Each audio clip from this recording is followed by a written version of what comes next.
Tuko na burudani leo hapa ndani. Kwa nini burudani? Kwa sababu tuko na washindi kutoka katika moja ya shindano ambalo ni maarufu sana nchini Tanzania kwa miaka mingi sana. Ndiyo. Kwa sababu ya kuibua vipaji mbalimbali. Vijana wengi au wasanii wengi wetu wa muziki ambao tuko nao kwenye tasnia kwa namna moja ama nyingine walipita kwenye mikono ya BSS.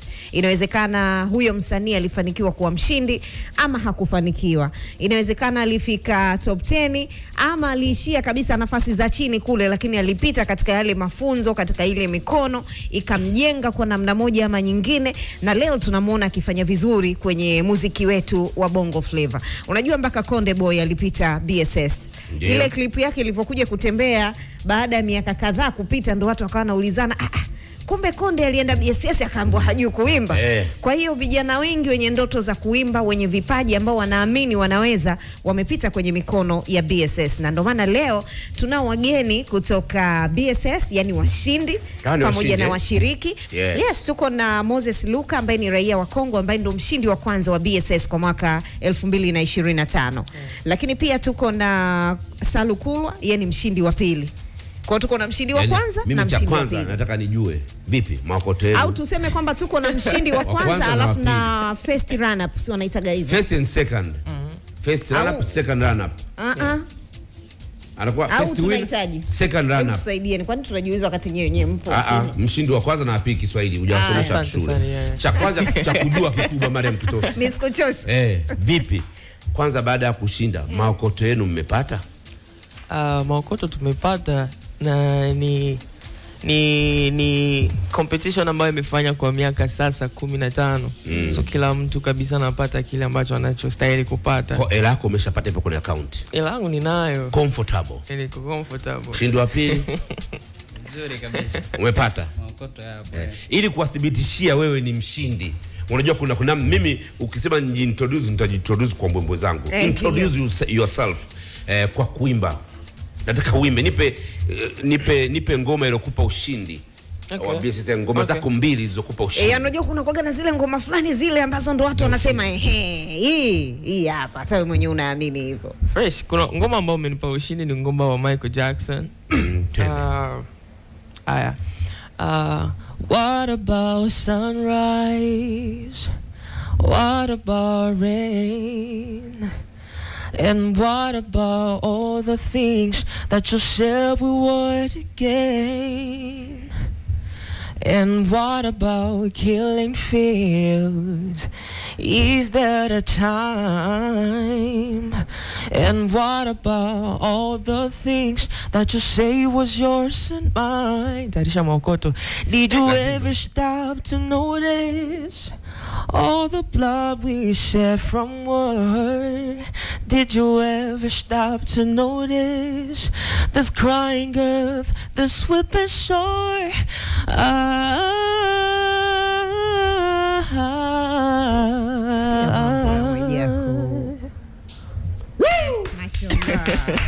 Anaitwa Moses Luka. You deserve the best, my brother from another mother. 2025.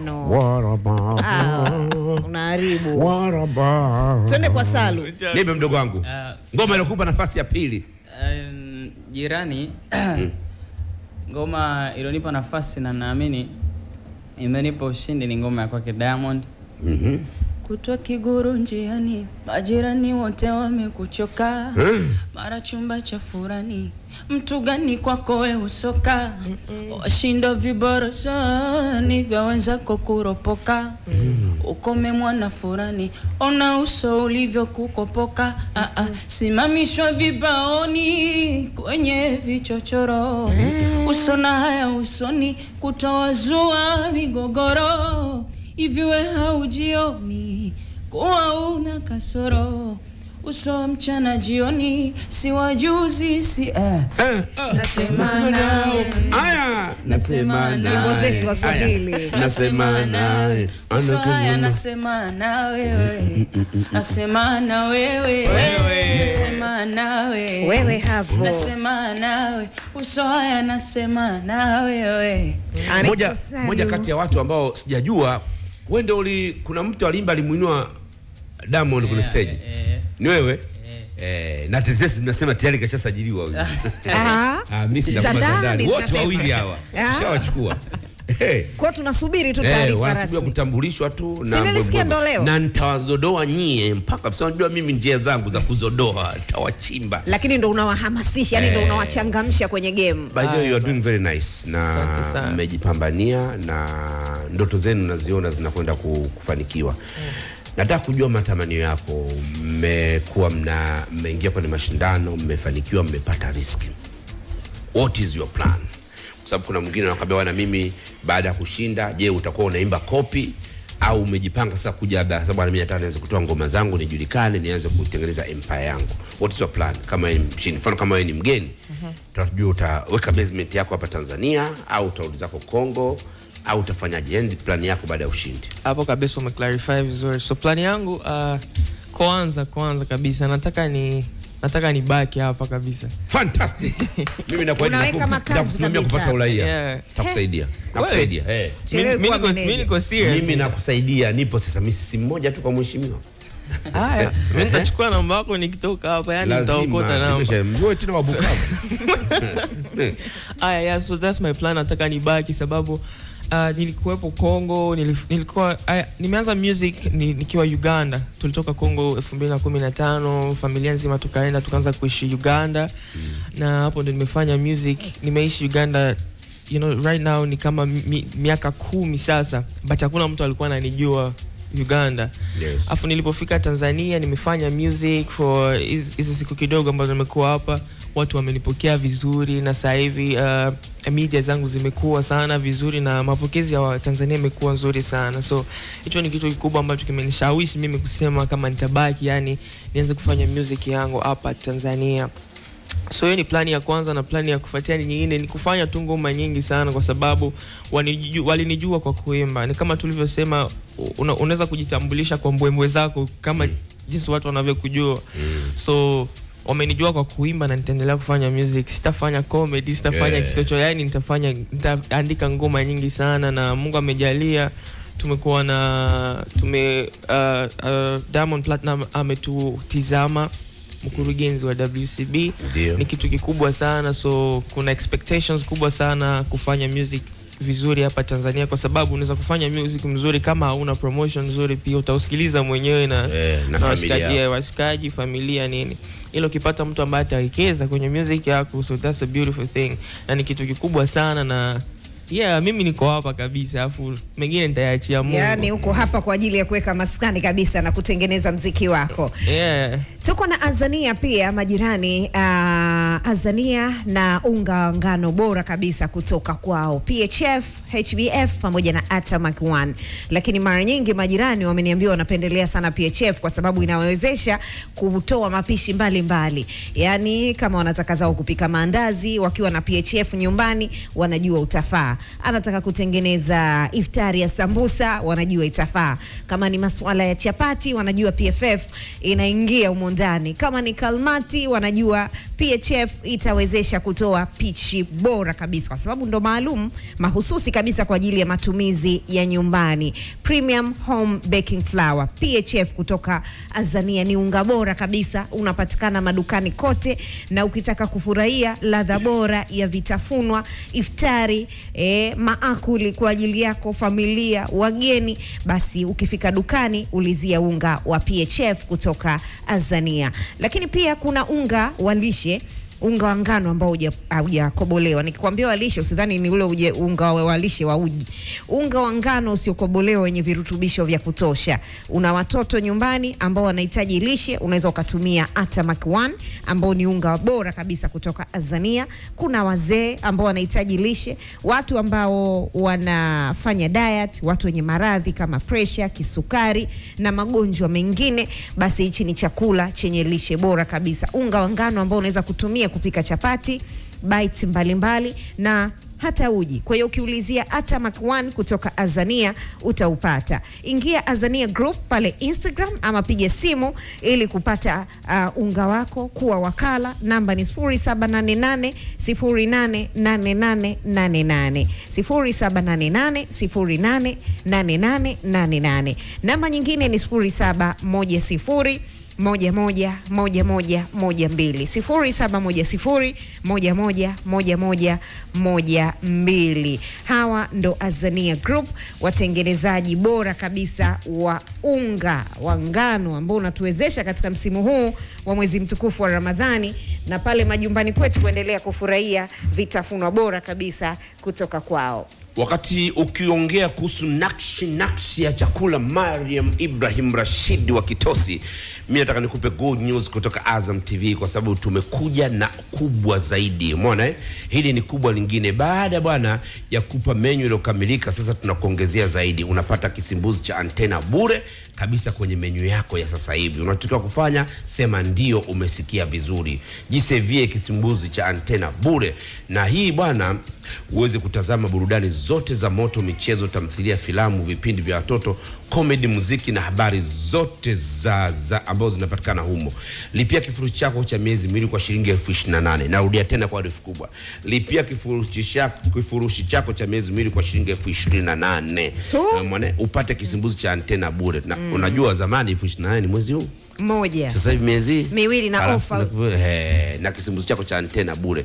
Umeona, usikose ofa ya kibambe. Njoo uungane na Azam TV, menu ambayo imekamilika zaidi. Nenda kwa wakala aliye karibu na wewe upate huu mzigo kwa sehemu ambayo huduma ya antena inapatikana. Kisimbuzi hiki kinapatikana kwenye maeneo ya mijini katika mikoa ifuatayo: Dar es Salaam, Morogoro, Iringa, Dodoma, Mwanza, Mbeya, Tabora, Kigoma, Lindi, Mtwara, Tunduru, Tanga, Singida, Musoma, Geita, Bariadi, Shinyanga, Sumbawanga kwa watu wangu, Makambako, Arusha, Moshi, Babati, mkoa wa Manyara, na pia kwenye migodi yetu ambayo imefikia 18 kwa sasa. Vigezo na masharti kuzingatia. Narudia tena, lipia kifurushi chako cha shilingi 28,000 upate mara mbili.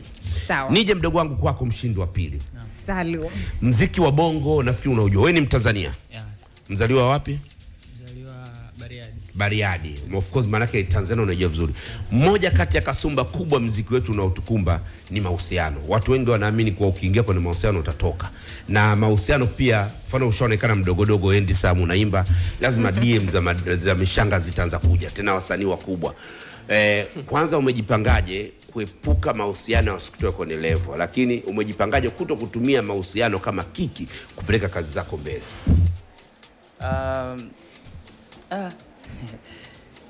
Kwa mimi nimejipanga kwa upande wangu kuwa entertainer ama kuwa mburudishaji. Kwa hiyo changamoto kama hizo kazini pia zinakuwepo, lakini jambo kubwa nafikiri ni kufocus na kile ambacho natakiwa kukifanya, kuandaa project, lakini pia kufanya vitu kwa ukubwa, yani kuweka userious katika kazi. Ili ukiweka userious katika kazi, hata hizo unakuwa unaziona kama changamoto ndogo ndogo tu ambazo zinakuja. Kwa hivyo kwenye swala la mahusiano na swala la kiki za mapenzi, kiki ni nyingi za kufanya. Kiki ni nyingi, unaweza kufanya tu kiki safi na ikakutoa vizuri. Lakini yes, kwa muziki wetu wa Tanzania, japokuwa hiyo ndio changamoto kubwa ambayo inakuwa inaleta tafarani na inazua headlines nyingi, lakini naamini nikifocus katika kazi ambazo nimezipanga, lakini pia kwa usaidizi wa watu wakubwa, maana pia najua tutakuwa tumeachwa hivi, nyinyi wakubwa mtakuwa na tu support kwenye hapa na pale, naamini kabisa nitafanya vizuri.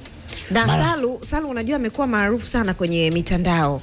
Umejitengenezea fanbase yako kubwa kwenye mitandao ya kijamii. Sijajua ni aina ya muziki ambao unaimba au umewezaje kuwashawishi, kwa sababu ya ushawishi mkubwa ulio nao huko kwenye mitandao. Unahisi kwamba ulikuwa unastahili kuwa mshindi wa kwanza badala ya Moses? Mimi nilikuwa kweli na ushawishi mkubwa, kwa sababu nilijua ni nini watu wanataka mapema kabisa wakati naanza. Na nikawa nawapa kila ambacho wanataka. Lakini moja kwa moja hiyo haikunipa credits za kwamba mimi sasa ndo natakiwa kushinda. No, lakini niliamini haya ni mashindano, kwamba tunashindana na yoyote anaweza akashinda, kwa sababu tunatofautiana uwezo. Mle ndani kila mtu alikuwa na kitu chake.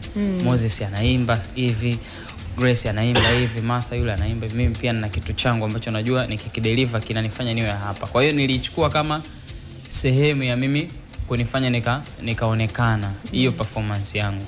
Yes, kwa hivyo sikutegemea 100% kwamba mimi ndo mshindi, lakini nilitegemea kukuza mitandao yangu na hivyo. Yes. Sasa kuna hili moja linalokuja. Wasanii kama hivi mnaojulikana, umeona kama hivi mmechupikia nini, ni Gen Z. mnajikuta mna uwezo mkubwa wa kuimba, lakini kumekuwa na kasumba kubwa ya wasanii wakubwa kuanza kuwashirikisha. Utasikia simama kwenye chorus au imba, then anapofanya promo anajibrand yeye zaidi, yani wewe unakuwa kama ngazi ya yeye kupiga. Kwa hili mmejipangaje? Mtu anapotaka kuja collab, umeweka utaratibu wote? Mtu akitaka kufanya collab na wewe au mtu akifanya collab unakubali tu na utaratibu umeweka? Kwenye hilo tuna viongozi na tuna watu ambao wanatusimamia so far, ambao wanatutakia mema, na mimi naweza kusema kwamba tupo kwenye mikono salama.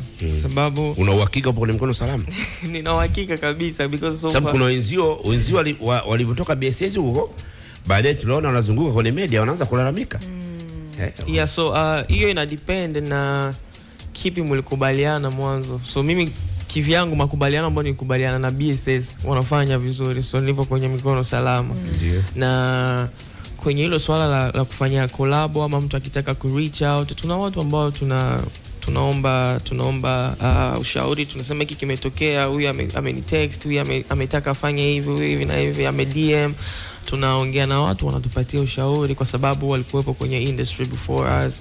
Sisi tumetokea tu sasa hivi, sasa tunataka, hatuwezi kuweka kichwa juu sana kama tunaelewa kila kitu. So we have people ambao wanatusaidia. Mimi sijisahau wewe.